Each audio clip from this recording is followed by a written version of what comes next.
Hello, everyone. We're going to keep reading the Techniques of Practical Magic by Phillip Cooper.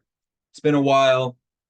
I apologize. Life just carries you away sometimes, and YouTube is last on the list. But anyway, subscribe if you haven't. This is Kitty. This is Miss Izzy. She'll probably be hanging out with us. Anyway, let's get going. Beliefs. The cosmic scheme is perfect, and it cannot be anything less, and it gives to each person without exception what they ask of it. Now think carefully. What have you asked of life, and how did you ask? By asking, you open up a channel through which that which you desire can come into being. If, say, you ask a friend for the loan of a spanner, you are in fact creating a channel between the other person and you. From then on, it is all a question of choice. Your friend may or may not lend you the spanner, whatever that is. He has a choice. This is perfectly reasonable in human affairs. However, we mistakenly carry this idea of choice into our dealings with the infinite. You can see this at any church service. The priest and congregation ask the infinite God and then presume that this abundant source will exercise some sort of choice, either generally or individually. This is ridiculous. That which is God, the infinite, the all-powerful, the source, call it whatever you wish, will never in any circumstance say no. It is vitally important that you realize and accept this profound truth. You have free choice. God simply obliges. Now, if God never refuses, why do we not receive what we want when we do ask of this God? The answer is simply that the way in which we ask ourselves dictates what we get in return. Put another way, our beliefs at the same time of asking actually get in the way and prevent success. Take the previous example. Both priest and congregation are making the absurd mistake of applying the word if to God. In other words, believing that divinity will exercise choice and therefore may or may not oblige. Here we see belief in action, a belief which, apart from being wrong, is ineffective. When you apply if to something, you automatically imply the possibility of failure. God and failure cannot coexist. Ask yourself, can the supreme intelligence who created this vast, marvelous universe ever be accused of failure? The answer must be an emphatic no. The universe is perfect. The only imperfections are those created by human beings. Any magical ritual is, in essence, a way of asking the intelligence behind life to supply our needs. This asking must be realistic. In other words, direct to the point with no ifs and buts. By asking, you are constructing a belief pattern, and you therefore receive in accordance with those beliefs. Look at the way in which you ask of life, because the quality of this asking is proportional to the end results. When you perform a magical ritual, a creative thinking exercise, or even a prayer for help, do you hope and wish that some distant entity may hear and then perhaps help if you are lucky? Look at this approach. It is totally negative and includes numerous ifs. It cannot hope to be effective. You are not believing that you are bound to succeed based on knowledge and the infinite source will always supply. Instead, you are believing the reverse. The maxim must always be, when you ask, always presume that the infinite intelligence will supply. By doing this, you are providing a necessary channel through which the energy flows to achieve the results you desire. the facts. It will always be argued that facts speak for themselves. They cannot be refuted, and certain facts are unalterable. This is the nonsense, and I am here to tell you, this is nonsense, and I am here to tell you, I'm here to tell you that the facts can be altered. This, after all, is what magic is really all about.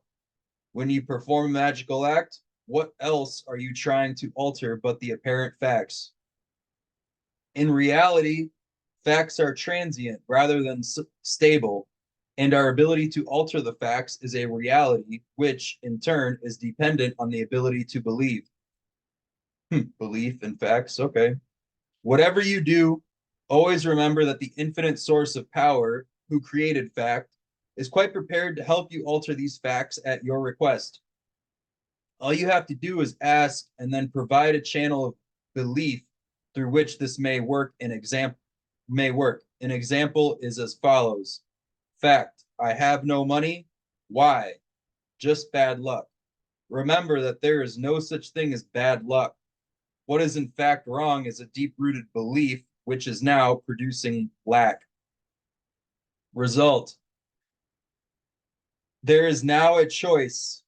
Either stay poverty-stricken and keep on dealing in facts, for example, borrow money, live on state aid, and so forth, or ignore the facts and ask of life instead. In this latter case, you do not rush out and buy an instant magic book, say the words, and hope that something may happen. By now, you have learned the sheer folly of this. What you must do is change your beliefs and connect with abundant power by opening up a channel. This can be done at any time, with or without a full-scale magical ritual. Once you have decided to do this, you hold fast to your belief while ignoring the apparent facts. Results are then guaranteed.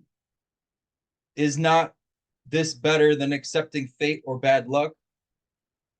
Never let the supposed facts dictate how you must run your life, and never allow the facts to become the basis for belief. If you do, you are effectively throwing away your right to free choice and your entitlement to success. In our example, it would be easy for the person to believe that the so-called facts and then continue to believe the so-called facts and then continue to presume that shortage of money had to be accepted as the way of things. However, there's always a choice. Either continue to allow the apparent facts to dictate how you must live, or be realistic by changing the belief patterns, thereby allowing life energy to change the facts to your advantage. You can see examples of this all the time if you care to look. They vary from rags to riches stories to miracle cures. Look around you and you will see evidence of how changed beliefs have changed the facts. Life energy. Life energy is all-pervading. It is abundant. It is never-ending, and it is freely available. So far, we have you at one end of the equation, life energy, and the intelligence behind this at the other end. Between the two, we have beliefs. This equation is perfect. However, we need to look a little deeper if we are going to make full use of it. And so we must now look at the workings of the mind, in particular, the subconscious mind. The subconscious mind. So far, we have discussed power, the intelligence which controls this power, and of course, your right to use this power according to free choice. Now we must look at the mechanism by which you control this power. Here's a new definition. Magic is the science of using and understanding the power of the subconscious mind. That's not anything new, but we're not going to go there. No matter what the books, experts, or anyone else may care to say, the real seat of power lies within your subconscious mind. That's Paul Foster Case's teaching, just so everybody knows. This incredible part of your mind knows no limits other than the ones you give it.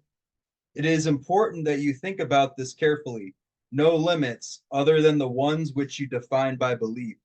In other words, your limits, both magically and in life, are entirely yours. Change those limits, expand them, and you will automatically expand your life. Conversely, narrow your limits and you restrict your life. Remember that your subconscious mind responds to your wishes or beliefs. And if those beliefs are expansive, optimistic, and progressive, then good fortune and happiness flows into your life.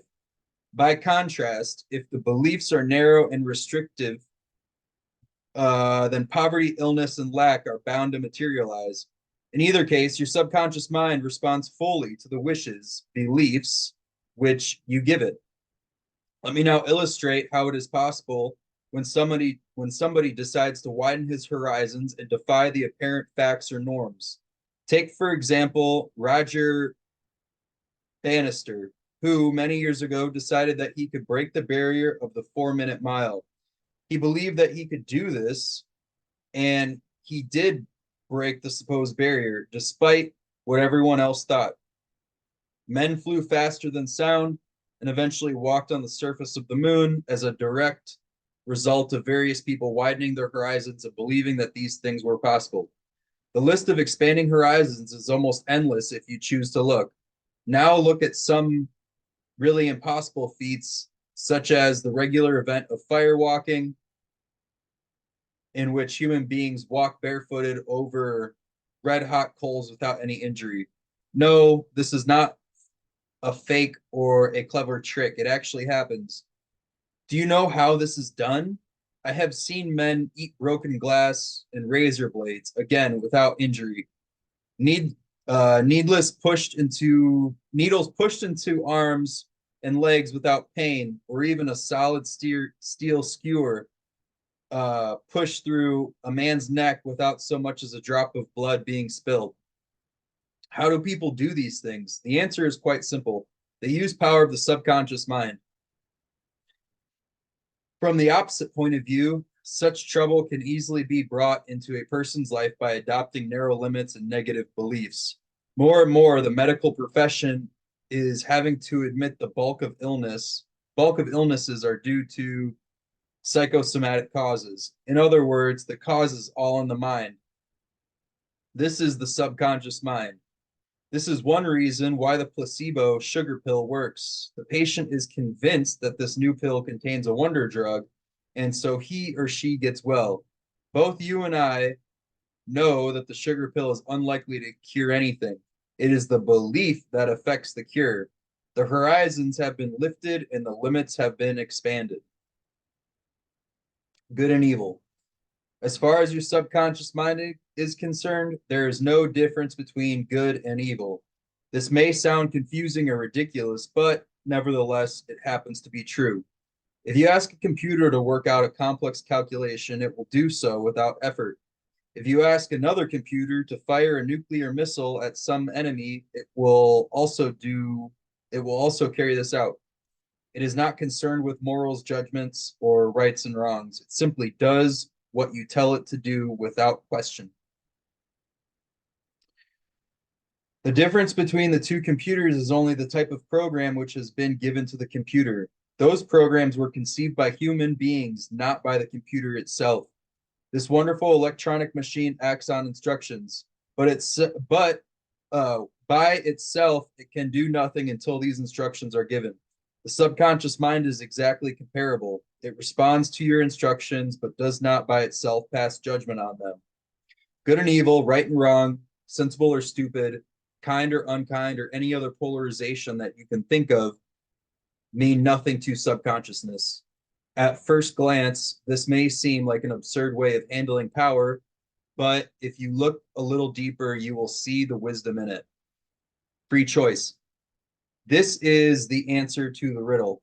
All the great achievements and indeed all the horrors that the world has ever seen are entirely due to the way in which people think. That is, think in such a way as to cause their subconscious mind to actualize those thoughts. Forget about God's will, fate, destiny, or any other intangibles which are normally blamed or praised for these events. They are all caused by men. If this is true, I assure you that it is true. You must logically come to the conclusion that we all have free choice. More to the point, you have to also accept that subconscious minds which actuated these thoughts did not know of good and evil. Think about this again and again, because this way of looking at life solves many of life's riddles and explains why we have such a mixture of miracles and catastrophes. Cause and effect. It is quite reasonable to assume that every effect must have a cause. In other words, nothing can ever exist until someone causes it to exist in the first place. We as human beings have the distinction of being able to create or cause things to happen by using our subconscious minds. Naturally, we are therefore responsible for the effect that each thought has. This responsibility is very real, and much has been made of this by dogmatic fools and those who wish to have power over others through fear. In truth, there is nothing to fear except fear. Contrary to popular belief, no God is sitting up there taking stock of all your mistakes so that you will not be able to escape paying for your mistakes. This is absurd. In addition, that ludicrous concept named karma is equally absurd and should be rejected in favor of truth. Cause and effect explains everything. You are bound to be responsible for everything which you create to be physical or non-physical. Whether this is done normally or unknowingly, you are still responsible. This does not mean that there are no debts to pay, and it certainly does not mean that you will have to pay them in some future life. If you drop a pebble into a pool, cause, it will produce ripples which will eventually reach the edge, effect. So it is with your thoughts and actions, they will affect whatever come into contact with. So it is with your thoughts and actions. They will affect whatever they come into contact with, whether things or people. Just like ripples, which will eventually return back to the center of the pool, so the effect of thoughts is bound to come back to you. This is not divine retribution, it is a scientific fact. The lesson to be learned is simply one of knowing yourself and controlling your thoughts in order to get better results from the laws of cause and effect.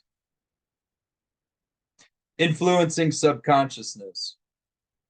If every fleeting thought influenced the subconscious mind, our lives would be impossible, again, due to cause and effect. Fortunately, this is not the case. It requires a certain quality of thought to stimulate the subconsciousness into action. This is a very useful safety mechanism. There are many ways to influence your subconsciousness. Among the more obvious methods are prayer, strong desire, affirmations, positive or negative thinking, hypnosis, meditation, and of course, outright belief. There is no need for me to go into detailed descriptions of these techniques. If you wish to explore these subjects, there are many books available. Generally, these are quite sensible and do not suffer from the silly ideas which are prevalent in occult books. It will suffice to say that these subjects are side branches of the great science of magic. With the exception of hypnosis, we will use all the techniques together with other specialized ideas which belong only to magic. Symbols. The subconscious mind does not understand the English language, or indeed any other language which exists on this earth. It can only understand symbols. That's why the tarot works. Before words can have any effect, they have to be translated into symbols in the mind. This is not as difficult as you may think. In fact, you do it automatically all the time. In order to understand this mechanism, try this example for yourself. Say to yourself, I feel good. The net result will be no effect. You have simply spoken a few words. Now try this. Say to yourself, I feel good. Do this many times and try to get involved and absorb the ideal of feeling good. Now notice the difference. The quality of thinking has changed, and more important, you have been putting an imagery picture in your mind. Your thoughts have been translated into feelings and pictures. These pictures are symbolic. They are words which have now been translated into a language, which the subconscious mind can understand. Sustained, determined thinking such as this gets results because the quality of thought has been changed and your subconscious mind recognizes the difference. This is one reason why the words of power given in this book can work, but usually do not. Unless the words are spoken with feeling and determination, they will remain ineffective words. There are many types of symbols. Each has its use in magic. Without going into complications at this stage, it will suffice to say that without symbols, magic cannot work. Yet another reason why books fail miserably. The technique here described is the basis of mind power. By itself, if used correctly, is bound to get results. However, there are other uses of symbols which enhance this considerably. These involve working with symbolic framework. There are many names for this. We will use the term cosmic in-world. The construction of this in-world will be discussed later on. For now, I will simply point out that, like all true magical techniques, it is not a difficult task. The universal mind. It is impossible to overestimate the vast power of the subconscious mind. This remarkable facet of your being is the best servant you could ever wish for, because it will do whatever you ask, once you know how. The subconscious mind is literally the God within, your own genie, if you like. Your subconsciousness is in contact with everything in creation, but not only that, it is also a direct contact with every other subconscious mind in existence. It really is limitless. When you give it an instruction, it automatically carries it out by directing energy on your behalf. However, it also seeks the cooperation of all other subconscious minds. This makes it quite formidable when activated. Never apply normal human limitations to a subconscious mind. They do not apply. Let me give you an example. Suppose you gathered around you about 100 people selected at random and then collectively asked them to lend you $1,000. If you were fortunate, you may raise about 5, and you certainly would not get a lot of strange looks together with many abusive comments. Quite naturally, if you were fortunate, you may raise about $5, and you certainly would get a lot of strange looks together with many abusive comments. Quite naturally, human feelings and thoughts would get in the way. Now, if you ask your subconscious mind to get you the same amount, it will get that cooperation from others because human feelings and failings cannot get in the way. They do not exist without your subconscious mind. Remember, it does not know about good and evil. Your subconsciousness will always get the full cooperation of everything and everybody concerned. Like God, it always seeks to supply. One lesson which should be learned right away is that there really is no need to try to force others into parting with what they have. All you have to do is ask in the right way, and it will be brought into being by your subconscious mind without harming anyone. The way to success and acquisition of real power is by using the subconscious mind. This is your right. It is also the way of real magic.